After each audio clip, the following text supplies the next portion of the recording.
So I did a video about the bromance between Scipio and Hannibal, and embellishments from that video aside, hence why I didn't mark it education, it's a fanfic. What happened to Scipio? After the Battle of Zama, he was the guy. The one who had defeated the tempest that was Hannibal Barca. Now you'd think that kind of achievement would make him popular, and it did, with the people. His political rivals, on the other hand, they saw Scipio as a threat, especially his rival, Marcus Porcius Cato the Elder. I've got such beef with every Cato, they all sucked. So Cato the Elder was an optimate, which is, for lack of a better term, is Rome's conservative party. And Cato had a quite the xenophobic streak. He believed in traditional Roman style, and he looked at Scipio as someone who was very Hellenized. And there was the old Roman Republican fear. A man with money, the right name, the love of the army, and the love of the people could make himself king. Cato and his allies needed something that would bring Scipio down, a controversy, something they can drag Scipio through the filth. And this would come when Antiochus III of the Seleucids was threatening the Greek states. Greek cities at this time were client states of Rome, so Rome had to intervene. Long story short, Scipio and his brother Lucius defeated Antiochus in Syria, and Antiochus had to pay Rome 15,000 silver talents, but he gave 500 to the Scipio brothers in advance. What they spent it on?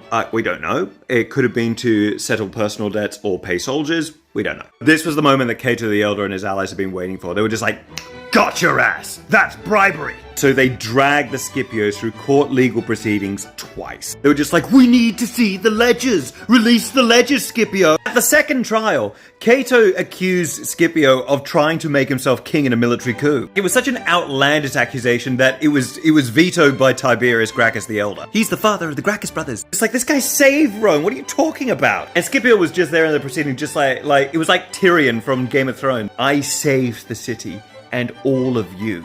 I should have let Hannibal kill you all. Disgusted with the entire political system as an entity, he just went, you know what?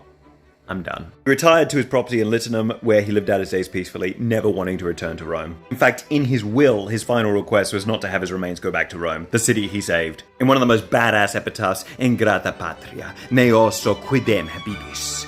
Ungrateful fatherland, you will not even have my bones. Now that was an exit.